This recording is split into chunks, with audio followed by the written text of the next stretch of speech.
Baseball is a game played with a hard ball thrown at terrific speeds, and it can go horribly wrong sometimes. Players wear helmets for a reason, and there is danger inherent to entering the batter's box. Fans remember times when thrown pitches seriously injured players, including 3 Hall of Fame inductees, Mickey Cochrane, Lou Boudreau, and Kirby Puckett, whose broken jaw final at-bat is seen here. But none of these events match the tragedy of Ray Chapman, Cleveland's beloved shortstop. In a previous video, I summarized what happened. On August 16, 1920, submarine pitcher Carl Mays, pictured here, struck Chapman in the head with a fastball that killed him. In this video, I'm going to delve more deeply into the 2 men involved, media coverage of the event, player reactions, long-term consequences, and how Carl Mays remembered things as an older man. Here is Mays in 1920. Let's remember the pitch that killed.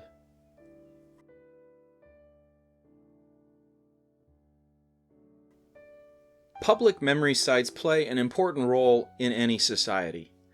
The National Lynching Memorial, Grant's Tomb, the Washington Monument. We remember crimes, catastrophes, wars, fallen soldiers, and heroic figures for a reason. They mark beginnings and endings, processes, and unresolved feelings. Some memorial sites elicit controversy. We go to these places for a feeling of connection to the past, its lives, and its ghosts. Americans still visit the tombs of Jim Creighton, baseball's first great star player, and legendary slugger Babe Ruth, who defined the live ball era and remains very much alive in the public's consciousness. Ray Chapman's death was a tragedy for his friends, family, and adopted city. But it was more than that. It intensified the rivalry between 2 cities, Cleveland and New York. It got people thinking about the wisdom of batting helmets, and it helped put the final nail on baseball's deadball era. For the man who threw the deadly pitch, it solidified his infamy.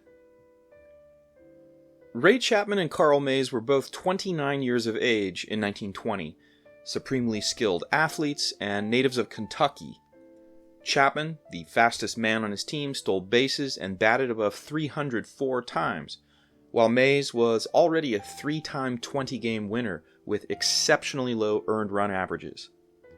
Both men had growing families. Mays' wife Marjorie had just given birth to their daughter Betty, while Chapman's wife Kathleen was expecting their first child. But the 2 men had very different personalities. Carl Mays rarely smiled or joked around. The independent-minded competitor was quick to take offense and unafraid of using his fists if challenged. He did not get along well with teammates or managers.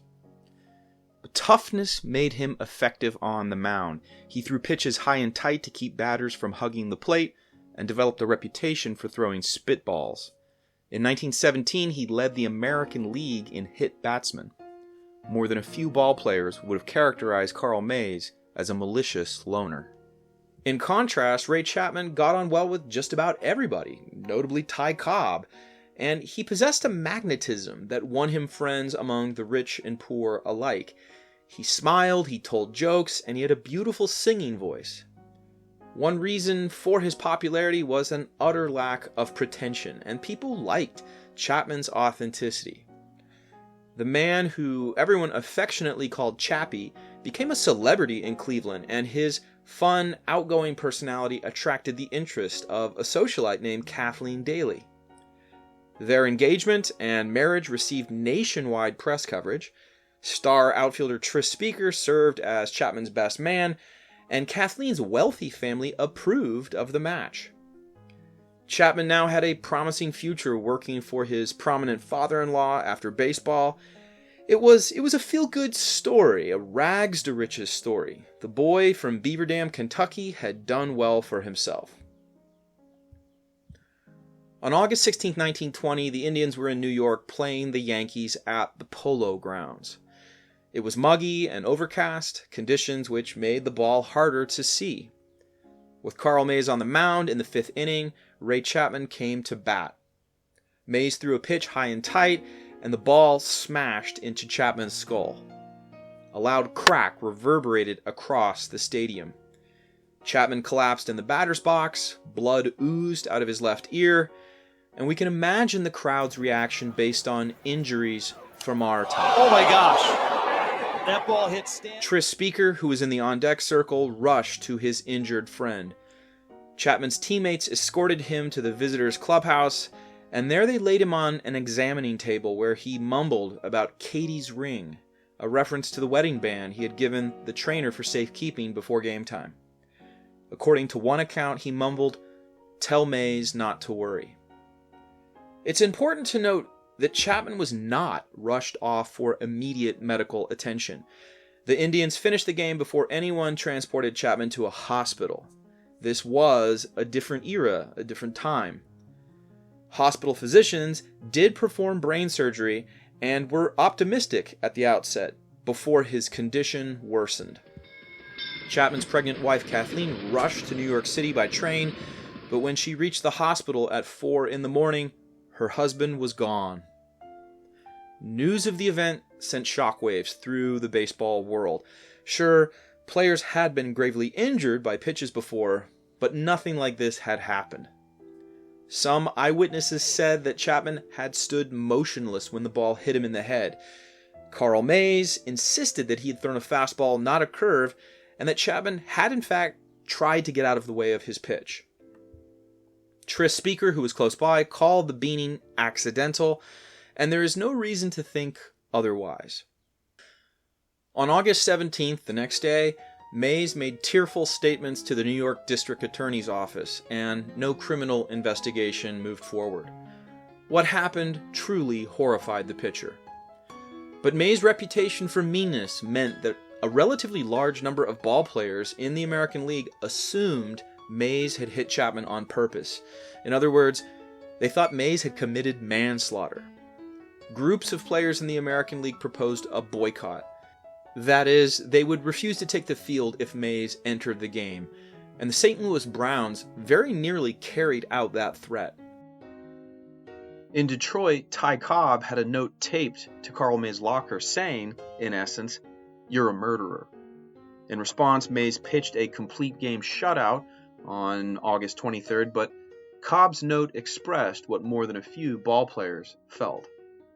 Amid the acrimony and media frenzy, Mays lashed out. He blamed home plate umpire Tom Connolly, saying it was the umpire's fault. A roughened spot on the ball, sometimes even a scratch, will make a ball do queer things. He insisted that Connolly should have replaced the game's roughened ball with a bright new one. Well, umpires in Boston issued their own statement, saying, "No pitcher in the American League has resorted to trickery more than Carl Mays in attempting to rough a ball to get a break on it."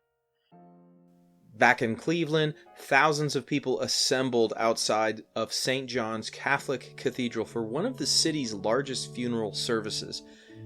The officiating priest met the crowd's grief with calming words. "Do not blame Carl Mays. Do not seek revenge." At League Park on September 3rd, a lone bugler played taps to commemorate the fallen teammate. Grown men cried. As for the remaining month in the baseball season, the Indians wore black armbands in memory of their teammate, and Cleveland actually went on to win the city's first World Series.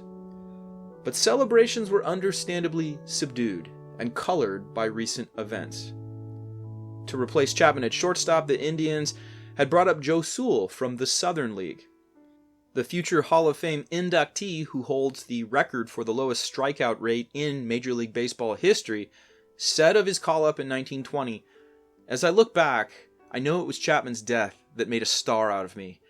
If I had not pictured myself as his virtual reincarnation, I would have long since gone back to the minor leagues." Well, tragedy haunted Ray Chapman's family. His wife Kathleen experienced depression and died after consuming poison in 1928. Some called it an accident, some called it suicide. Whatever the truth, Ray's beaning devastated his young bride. The Chapman's daughter, Ray Marie, contracted a case of measles not long after her mother's death and died very young. In Kentucky, Ray Chapman's mother fell into a deep 7-year-long depression. With respect to baseball itself, the deadly beaning compelled umpires to more aggressively enforce new rules outlawing the spitball and requiring any dirty or roughened baseball be quickly removed from play. The change favored hitters and contributed to an incredible surge in home runs. Here is one conceptual illustration of protective headgear in 1920. The New York Times advocated its use in professional baseball, and though it would be many decades before the National League made helmets mandatory for all players, the deadly pitch in 1920 was cited as the reason for the new requirement. Ray Chapman's death also poured fuel on the rivalry between the New York Yankees and Cleveland Guardians. Here, I want to show a trailer for a new documentary, War on the Diamond, that zeroes in on the beaning of Ray Chapman in 1920 as a pivot point in that great baseball rivalry. If you're a real Clevelander, you hate the Yankees. You don't really need explanation. There's something there in that rivalry. It's so historical and deep-seated. And it all started with one pitch. He's the only player to die from an on-field injury. You had two franchises been around for a long time. I think it was a rivalry that never stopped. In Cleveland, baseball fans have not forgotten about Ray Chapman. His gravesite still receives visitors, and a plaque hangs at Heritage Park in memory of a beloved player, his world championship team, and the pain that can affect any one of us. As for Carl Mays, he played professional baseball 9 more seasons and posted stellar lifetime numbers, more than 200 wins and an ERA below 3, but he was not inducted into the Baseball Hall of Fame. A man more popular among writers, managers, and teammates would have almost certainly found himself enshrined in Cooperstown. But Carl Mays was never popular with the people around him. After his playing days were over, Mays operated baseball academies for boys in Oregon. And perhaps most ironically, he worked as a West Coast scout for 3 major league teams, including the Indians. There is audio of an elderly Mays remembering his fatal pitch. Let's listen in. They let Chapman, after he was hit, they took him down to the clubhouse and they let him lay on the rubbing table until after the ball game was over. And it was hot, of course, summertime, and with only the clubhouse man, trainer, taking care of him and so on, I don't feel that he had the attention that he should have had and the attention that Chick Fuster had. And I've always held that against the club, and I've always had to take the beating because he during the night he died, and everybody blamed me for his death. I think this statement shows how what happened haunted Carl Mays. He was not at peace with the past, and when he died in 1971, the Associated Press began its story. Carl William Mays, the New York Yankee pitcher who threw the pitch that hit and killed Cleveland batter Ray Chapman in 1920, is dead. To the end, he could not escape an unhappy association with the pitch that killed. Hey, thanks for watching this video. Let me know what you think of it in the comments, and if the topic interests you, you may like War on the Diamond, which is available on Apple Prime, Apple TV, YouTube Movies, and cable on demand.